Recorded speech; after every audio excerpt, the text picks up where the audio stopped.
Hello aspirants, welcome to free job guide Telugu YouTube channel. ఇవాళ వీడియోలో మనం ఎల్ఐసి ఏఏఓ ఎగ్జామ్కి సంబంధించి లాస్ట్ 15 డేస్ స్ట్రాటజీ అనేది మనం ఈ వీడియోలో తెలుసుకోబోతున్నాం.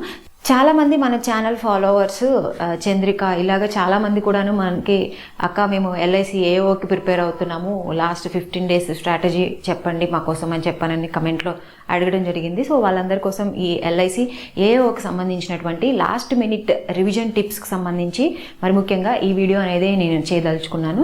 సో ఆలస్యం చేయకుండా ఆ లాస్ట్ 15 మినిట్స్ అనేది ఎంత ఇంపార్టెంటో, అదేవిధంగా మనం ప్రిపరేషన్ ఇప్పటి వరకు ప్రిపేర్ అయ్యింది ఒక లెక్క. సో ఈ 15 డేస్ అనేది ఇంకా మన ఫ్యూచర్ని డిసైడ్ చేసే అవకాశం అనేది ఎక్కువగా ఉంటుంది కాబట్టి సో ఆ 15 డేస్లో తీసుకోవాల్సినటువంటి జాగ్రత్తలు ఏంటి, అదేవిధంగా ఏ విధంగా ప్రిపేర్ అయితే మనం ఈజీగా ఫస్ట్ అటెంప్ట్లోనే ఎలాగ క్రాక్ చేయొచ్చు అనేటువంటి అంశాలన్నీ కూడాను మనం ఈ వీడియోలో తెలుసుకుందాం. సో ఈ వీడియోలో భాగంగా మనం ఒకసారి ఎగ్జామ్ స్ట్రక్చర్ అనేది చూస్తాము, అదేవిధంగా ప్రిలిమ్స్కి ఏ విధంగా ప్రిపేర్ అవ్వాలి, మెయిన్స్కి ఏ విధంగా ప్రిపేర్ అవ్వాలి అనేటువంటి అంశాలన్నీ కూడాను మనం ఈ వీడియోలో తెలుసుకుందాం. సో ఇక్కడ సో ఎల్ఐసి ఏఏఓ స్ట్రక్చర్ కనుక చూస్తున్నట్లయితే ఎగ్జామ్ స్ట్రక్చర్ మనకి 3 ఫేజెస్లో అనేవి కండక్ట్ చేయడం జరుగుతుంది అనమాట. ఒకటి ప్రిలిమ్స్, మెయిన్స్, ఇంటర్వ్యూ అనేవి కండక్ట్ చేస్తారు ఈ ఏఓ పోస్ట్కి సంబంధించి. ప్రిలిమ్స్లో మనం చూసుకున్నట్లయితే it's completely based on objective type questions అనేవి రావడం జరుగుతాయి అనమాట. వేటి నుంచి అంటే రీజనింగ్, క్వాంటిటేటివ్, అదేవిధంగా ఇంగ్లీష్ లాంగ్వేజ్కి సంబంధించినటువంటి ప్రశ్నలు అనేవి వస్తాయి. అదేవిధంగా మెయిన్స్ చూస్తున్నట్లయితే ఇందులో కూడా రీజనింగ్, క్వాంట్ అనేవి వస్తాయి. దీంతో పాటు ఒక 3 సబ్జెక్ట్స్ అనేవి మనకి యాడ్ అవుతాయి అనమాట. అవే జనరల్ నాలెడ్జ్, తర్వాత ఫైనాన్స్ అండ్ మార్కెట్ అవేర్నెస్, తర్వాత ఇంగ్లీష్కి సంబంధించి ఇందులో వచ్చేసరికి కంప్లీట్ ఇది ఆబ్జెక్టివ్ టైప్లో ఉంటుంది కాబట్టి ఇక్కడ మెయిన్స్కి వచ్చేసరికి ఇక్కడ కంప్లీట్ డిస్క్రిప్టివ్ అనేది ఉంటుందన్నమాట. ఎస్సే రైటింగ్, లెటర్ రైటింగ్ అనేవి ఈ యొక్క మెయిన్స్ పేపర్లో అనేవి ఇవ్వటం జరుగుతుంది.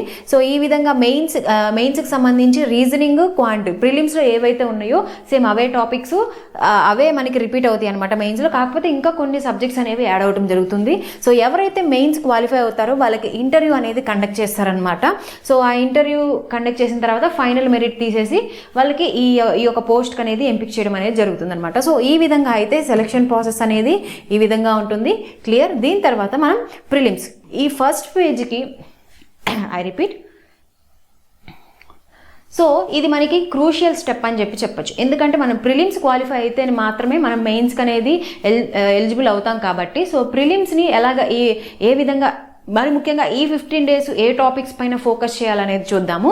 ఇక్కడ చూడండి మనకి మీకు ప్రతి బ్యాంక్ వీడియోలో అంటే ఎగ్జామ్ స్ట్రాటజీ చేసినటువంటి ప్రతి వీడియోలో నేను మీకు ఆల్రెడీ చెప్తూనే ఉన్నాను, మీకు బేసిక్స్ అనేవి ఇంపార్టెంట్. బేసిక్స్ అనేవి స్ట్రాంగ్గా ఉంటే మనం క్యాలిక్యులేషన్ స్పీడ్ అనేది ఎక్కువగా ఉంటే సో మనం ఈజీగా అనేది క్రాక్ చేసేటటువంటి అవకాశం అనేది ఉంటుందన్నమాట. సో ఈ 15 డేస్ ఏం చేస్తారంటే బేసిక్స్కి సంబంధించినటువంటి మనకి మ్యారథాన్ సెషన్స్ ఉంటాయి. అడ్డవాలి కానివ్వండి, లేదంటే సిద్ధార్థ్ శ్రీవాత్సవ సార్ సంబంధించి.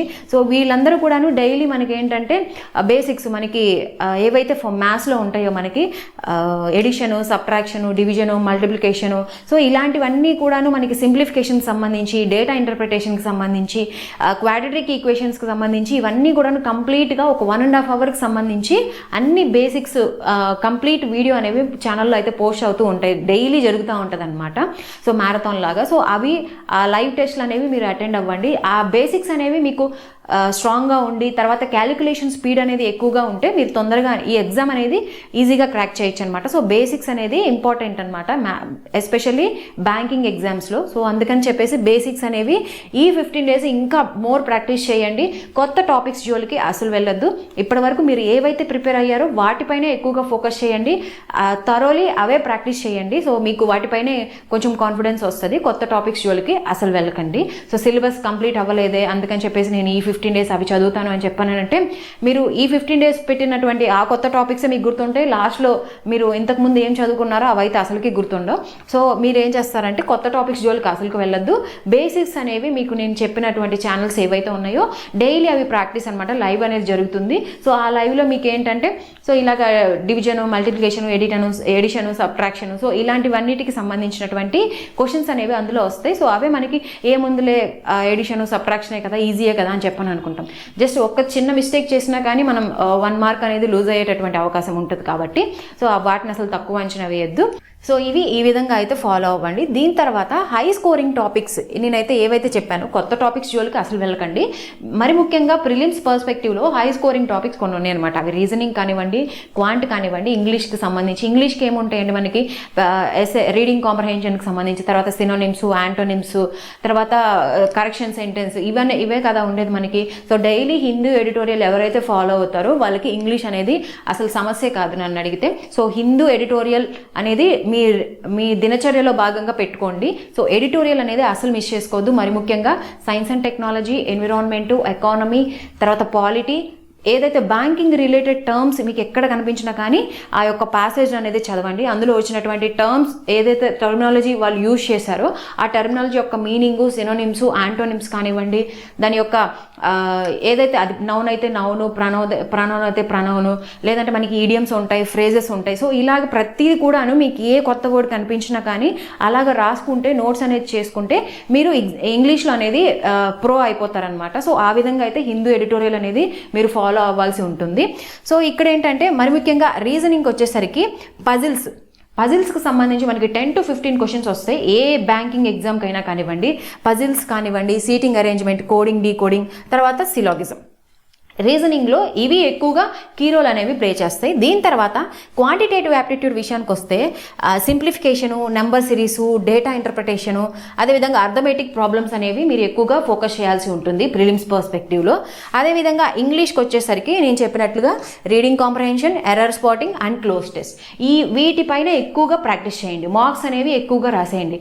ఇంకా మనకి నియర్లీ ఇవాళ 19, మనకి October 3rd మనకి ఎగ్జామ్ ఉంది కాబట్టి ఒక 10 days మనం గట్టిగా కూర్చున్నా కానీ, సో ఈ 10 daysలో ఈ యొక్క టాపిక్స్ పైననే ఎక్కువగా డైలీ ఒక 2-3 మార్క్స్ అనేవి రాసేయండి. మార్నింగ్ ఒక మార్కు, దాన్ని ఎర్రర్ బుక్ ఒకటి పెట్టుకొని ఆ మార్కుకు సంబంధించి దాన్ని అనాలిసిస్ చేసుకొని అందులో మీరేం మిస్టేక్స్ చేశారు, ఎక్కడ మీరు కరెక్ట్ స్ట్రాటజీ ఫాలో అయ్యారు, ఇవన్నీ కూడాను పాయింట్ నోట్ చేసుకోండి. ఇంకేం లేదు, కొత్త టాపిక్స్ జోలికి అసలు వెళ్ళకండి. నేను ఇక్కడ ఏ టాపిక్స్ అయితే మెన్షన్ చేశానో ఈ టాపిక్స్ పైన ఎక్కువగా మార్క్స్ అనేవి రాస్తూ ఉండండి. సో అవి అయితే సరిపోతాయి. సో దీని తర్వాత మెయిన్స్కి సంబంధించి, సో మెయిన్స్లో మీరు రీజనింగ్కి సంబంధించి కూడా నేను మీకు ఇందాక చెప్పాను, puzzles, seating arrangement, blood relations, coding, decoding, syllogism అనేది సరిపోతుందన్నమాట. ఇక్కడ ఏంటంటే హై లెవెల్ మనకేంటంటే అక్కడ ఈజీ టు మోడరేట్ అనేది ఇవ్వడం జరుగుతుంది ప్రిలిమ్స్ పర్స్పెక్టివ్లో. మెయిన్స్ పర్స్పెక్టివ్లో వచ్చేసరికి హై లెవెల్ అనేది ఇవ్వడం జరుగుతుంది అనమాట. సో హై లెవెల్ అంటే మీన్స్ క్వశ్చనే ట్రిక్కీగా అడుగుతారు అంతే, అంతకంటే ఏముండదు. బట్ ఆ ట్రిక్ అనేది ఎక్కడ యూజ్ చేశారో తెలుసుకుంటే మనం క్వశ్చన్ అనేది ఈజీగా సాల్వ్ చేయొచ్చు. సో రీజనింగ్లో సీటింగ్ అరేంజ్మెంట్, పజిల్స్, ప్రిలిమ్స్ కానివ్వండి, మెయిన్స్కి కానివ్వండి, మీకు లెవెల్ అనేది పెంచండి. మెయిన్స్ వచ్చేసరికి మనకి నవంబర్లో కండక్ట్ చేయడం జరుగుతుంది అనమాట. సో October 3rd ప్రిలిమ్స్ ఉంటుంది కాబట్టి నవంబర్కి ఒక 1 month వేసుకున్నా, లేదంటే 20 days వేసుకున్నా కానీ ఈ పజిల్స్, సీటింగ్ అరేంజ్మెంట్ పైన ఎక్కువగా ఫోకస్ చేయండి. అది మోడరేట్ లెవెల్ నుంచి డిఫికల్ట్గా ఏవైతే ప్రాబ్లమ్స్ ఉంటాయో మరి ముఖ్యంగా, సో అవి అయితే ఎక్కువగా ప్రాక్టీస్ చేయండి ఆ 20 days. సో మీరు ఈజీగా క్రాక్ చేసేటటువంటి అవకాశాలు అనేవి ఎక్కువగా ఉంటాయి అన్నమాట. సో ఈ విధంగా అయితే రీజనింగ్కి సంబంధించి ఈ విధంగా ప్రాక్టీస్ చేయండి. దీని తర్వాత క్వాంటిటేటివ్ యాప్టిట్యూడ్లో ఇందులో కూడా మనకి స్పీడ్, యాక్యురసీ అనేది ఎక్కువగా కీ రోల్ అనేది ప్లే చేస్తుంది అనమాట. ఇందులో ఏం చేయాలంటే data interpretation, profit and loss, time and work, percentage and ratio. So దీంతో పాటు క్యాలిక్యులేషన్స్కి సంబంధించి కొన్ని షార్ట్ కట్స్ ఉంటాయి అన్నమాట. సో ఆ షార్ట్ కట్స్ అనేవి మీరు ఎక్కువగా ఫాలో అవ్వండి.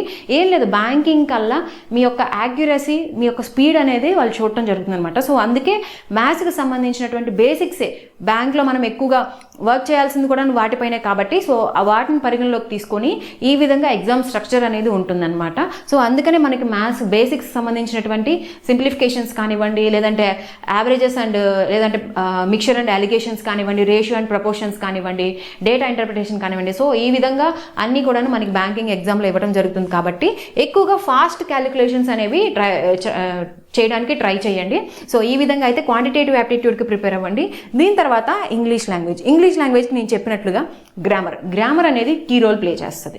మనకి పార్ట్స్ ఆఫ్ స్పీచ్ ఉంటుంది, noun, pronoun, verb, adverb. So ఈ విధంగా ఏవైతే ఉన్నాయో ప్రతిదీ కూడాను నేను చెప్పినటువంటి టాపిక్స్ అంటే మనకి స్లీప్ టాపిక్స్ అని మీకు RRBPO వీడియోలో మీకు చెప్పాను. Sleep topics means science and టెక్నాలజీకి సంబంధించి, ఎన్విరాన్మెంటు, ఎకానమీ, పాలిటీ. సో ఈ విధంగా అయితే ఏవైతే టాపిక్స్ ఉంటాయో which is related to the banking, మనకి బ్యాంకింగ్కి అదేవిధంగా ఎకానమీకి సంబంధించినటువంటి ప్యాసేజెస్ కానివ్వండి, ఎక్కడ కనిపించిన ఆర్టికల్స్ కానివ్వండి, ఎక్కడ కనిపించినా కానీ మీరు అందులో వాడినటువంటి టర్మినాలజీని నోట్ డౌన్ చేసుకోండి. ఆ టర్మినాలజీకి సంబంధించి అది వెర్బా, నౌనా, ప్రనౌనా, లేదంటే ఇలాంటివన్నీ కూడాను అది ఈడియమా, ఫ్రేజా, లేదంటే ఇలాంటివన్నీ కూడాను నోట్బుక్లో నోట్ చేసుకొని వాటికి సంబంధించి సినోనిమ్స్, యాంటోనిమ్స్, తర్వాత ఆ వర్డ్ని ఏ విధంగా ఎక్కడ ఏ సెంటెన్స్లో మనకి ఎగ్జామ్స్లో చూస్తూ ఉంటాము. ఒక వర్డ్ ఇచ్చేసేసి ఈ వర్డ్ అనేది కరెక్ట్గా ఏ సెంటెన్స్లో వాడారు దాన్ని ఫైండ్ అవుట్ చేయమని చెప్పేసి మనం ఎగ్జామ్స్లో చూస్తూ ఉంటాం, బ్యాంకింగ్ ఎగ్జామ్స్లో.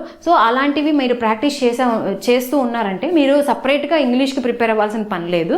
సో హిందూ మాత్రం ఖచ్చితంగా డైలీ మీరు మార్నింగ్ లేవగానే, లేదంటే మీరు నైట్ పడుకోబోయే ముందు అంత మైండ్ అనేది ఫ్రెష్గా ఉండదు కాబట్టి మార్నింగ్ టైంలోనే మీరు హిందూ పేపర్కి టైం ఇవ్వండి. సో దానికి సంబంధించినటువంటి అన్ని వర్డ్స్ కూడాను ఆ విధంగా అయితే రాసుకోండి. సో ఇంగ్లీష్ అనేది మీకు ఈజీ అయిపోతుంది.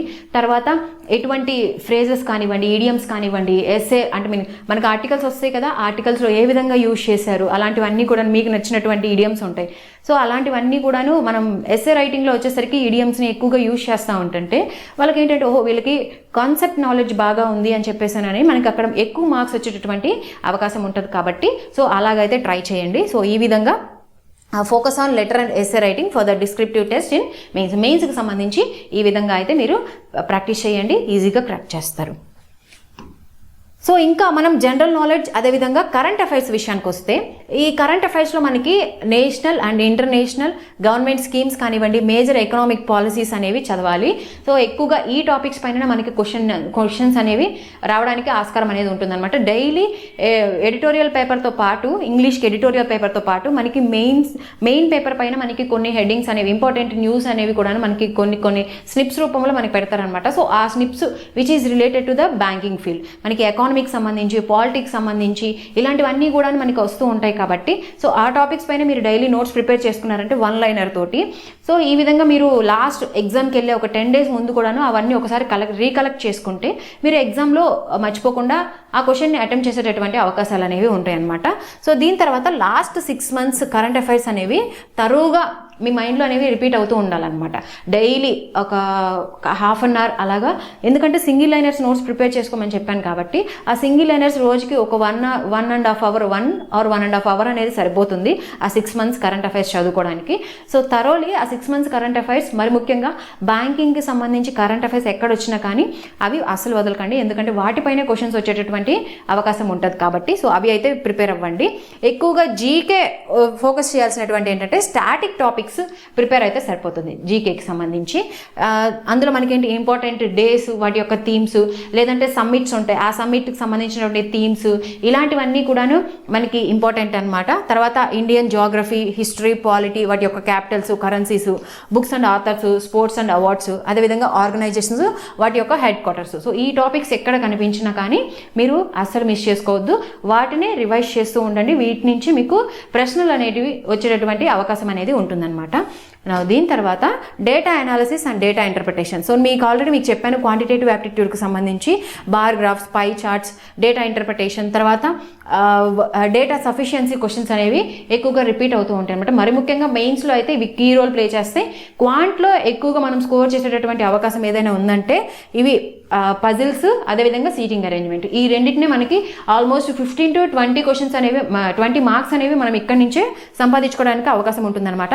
Now coming to the insurance and financial market అవేర్నెస్కి సంబంధించి సో ఇక్కడ ఏం చేయాలంటే మనకి ఆర్బీఐ యాక్ట్స్ కానివ్వండి, తర్వాత వేరియస్ ఇన్సూరెన్స్ యాక్ట్కి సంబంధించి ఏమైనా ఉన్నా కానీ, మనకి బ్యాంకింగ్ సంబంధించి బ్యాంకింగ్ యొక్క హిస్టరీ మనకి సంబంధించి వాటిపైన అసలు హిస్టరీ ఏంటి అవన్నీ కూడా మనం ఆల్రెడీ నోట్స్ ప్రిపేర్ చేసుకొని ఉంటాం కాబట్టి అవన్నీ కూడా ఎక్కువగా ప్రిపేర్ అవ్వండి. తర్వాత రెగ్యులేషన్స్ ఏమేమి ఉన్నాయి, తర్వాత different types of insurance products అది మనకు ఉంటాయి కదా, life, health, general insurance. So ఇలాంటివి సంబంధించి మరి ముఖ్యంగా ఎల్ఐసి ఏమేమి ప్రొవైడ్ చేస్తుంది మనకి అని చెప్పేసి, ఇలాంటివి ఏవి ఎల్ఐసికి సంబంధించి ఏ స్కీమ్స్ ఉన్నా కానీ, పాలసీస్ ఉన్నా కానీ, వాటికి సంబంధించి ఏ రెగ్యులేషన్స్ ఉన్నా కానీ అవన్నీ కూడాను మీరు బాగా చదవండి. వాటిపై నుంచే ఎక్కువగా క్వశ్చన్స్ అనేవి వస్తాయి. కాబట్టి ఇది మరి ముఖ్యంగా ఎల్ఐసి కాబట్టి ఎల్ఐసి రిలేటెడ్ టు ఏ ఉన్న పాలసీస్ ఉన్న స్కీమ్స్ ఉన్న ఇవన్నీ కూడాను ఒకసారి రివైజ్ అయితే చేయండి. ఎందుకంటే ఇది ఎల్ఐసి కాబట్టి దానిపైన మనకి క్వశ్చన్స్ వచ్చేటటువంటి అవకాశం అనేది ఉంటుందన్నమాట.